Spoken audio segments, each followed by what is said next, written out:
Hello అండి. Thumbnail చూసి ఏంటి స్వర్ణలత కామెడీ చేస్తుంది అనుకుంటున్నారా? ఏం లేదండి. జనరల్‌గా మనం తినే ఈ పప్పు 300 వ్యాధుల్ని నయం చేసే గుణాలు ఉంటుంది. నిజమండి, అబద్ధం కాదు. మీకు ప్రతి ఒక్కటి కూడా క్లారిటీగా వివరిస్తాను.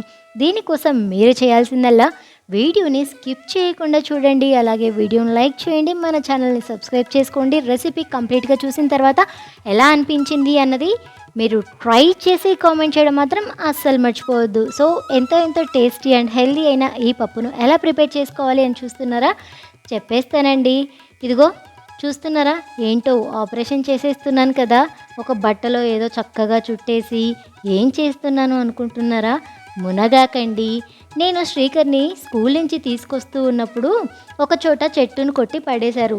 అమ్మో, ఇంత మునగాకు వేస్ట్ అయిపోతుందా అని చెప్పి మొత్తం కోసుకొచ్చేసి ఒక క్లాత్లో పెట్టి హోల్డ్ చేసి పెట్టానన్నమాట. ఇలా ఒక రోజు కానీ లేదా ఒక 4 గంటల పాటు కానీ క్లోజ్ చేసి పెట్టేస్తే మనకు మునగాకు అనేది ఈజీగా రాలిపోతుందండి. ఒలిచే పని ఉండదు. జస్ట్ కాడల్ని అలా విదిలిచ్చేస్తే చాలు, ఆకు పక్కకు వచ్చేస్తుందన్నమాట. అలా ఈజీగా మనము ఆకుని పక్కకు తీసేసుకోవచ్చు. ఈ ఆకును కడిగి మనము పప్పులో వేసుకోవాలి. సో ముఖ్యంగా ఎందుకు గాను నేను ఈ 300 వ్యాధుల్ని నయం చేస్తుంది అని చెప్పాను అని అనుకుంటున్నారా? 100 గ్రాముల మునగాకులో 75% నీరు, 13 గ్రాములు పిండి పదార్థాలు, 17 గ్రాములు ఫ్యాట్స్, 6.7 గ్రామ్స్ మాంసకృతులు, 440 మిల్లీగ్రామ్స్ కాల్షియం, అలాగే 70 milligrams phosphorus, 7 milligrams iron, 200 milligrams vitamin C, ఖనిజ లవణాలు 2.3, అలాగే పీచు పదార్థాలు 0.9 milligrams, energy levels and calories అయితే 97 ఉంటుందంట. సో ఎంతో హెల్దీ కదండి. అంతేకాకుండా మనకు మునగాకులో ఆరెంజెస్ కన్నా 7 రెట్లు ఎక్కువ విటమిన్ సి, పాల కన్నా కూడా 17 రెట్లు ఎక్కువ కాల్షియం, క్యారెట్ కన్నా 10 రెట్లు విటమిన్ ఏ, పాలకూర కన్నా 25 రెట్లు ఐరన్, పెరుగు కన్నా 9 రెట్లు ప్రోటీన్, అరటిపండు కన్నా 15 రెట్లు పొటాషియం, ఇంకా చాలా ఉన్నాయండి. మనము పప్పు ప్రాసెస్ మిస్ అయిపోతామని చెప్పి ఆపేశాను. మునగాకును చక్కగా కడిగేశాను. చిన్న పుల్లలుంటే పక్కకి వెళ్ళిపోయాయి. నేను ఇక్కడ కొద్దిగా కందిపప్పును కడిగి నానబెట్టేసుకున్నాను. అందులోనే తగినన్ని పచ్చిమిరపకాయలు, అలాగే ఒక టమాటా తురుగు, అలాగే కడిగి పెట్టుకున్న మునగాకు, కొద్దిగా పసుపు వేసి విజిల్స్ రానిచ్చుకుంటున్నాను. చింతపండును అందులోనే వేయకుండా పక్కన పెట్టుకుంటున్నానండి. ఎందుకంటే కందిపప్పు సరిగ్గా ఉడకదనమాట చింతపండును అందులో వేస్తే. సో ఇక్కడ వచ్చేసి నేను ఒక 6 విజిల్స్ దాకా రానిచ్చుకున్నానండి. కాకపోతే మూత తీసి చూస్తే కందిపప్పు అస్సలు ఉడకలేదండి. ఎందుకు అంటే మనకు చెప్పాం కదా, ఇందులో విటమిన్ సి అంటే పులుపు కదా. సో పులుపు ఉండటం వల్ల కందిపప్పు అస్సలు ఉడకలేదు. కాబట్టి దీంట్లో మళ్ళీ కొద్దిగా నీళ్ళని యాడ్ చేసుకొని మళ్ళీ ఒక 10 విజిల్స్ దాకా రాణించుకుంటున్నాను అనమాట. చూసుకోండి, మీకు కొద్ది కుక్కర్లలో తొందరగా కుక్ అయిపోతాయండి.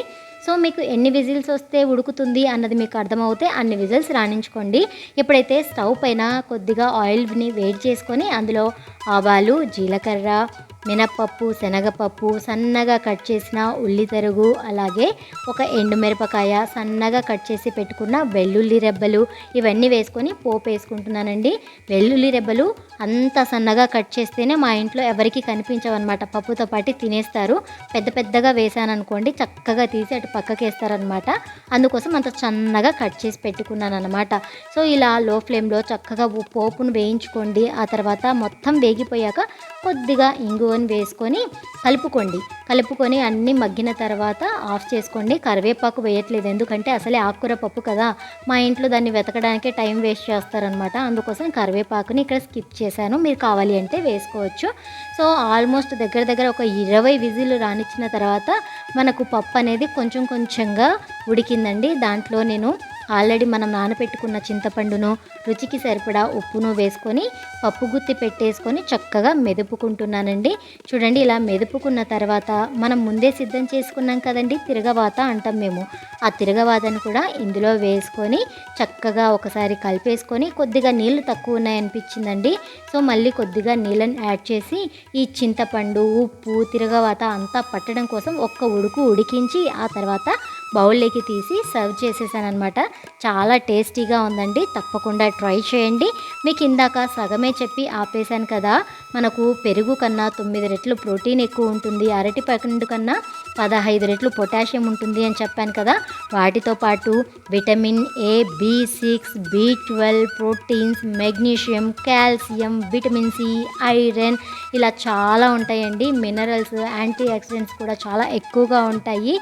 హెడ్ఏక్, మలేరియా, డయేరియా, క్యాన్సర్ ఇలాంటి ఎన్నో రకాల వ్యాధులు మన దరిదాపుల్లోకి కూడా రాకుండా ఇమ్యూనిటీని పెంచుతుందంట మునగాకు.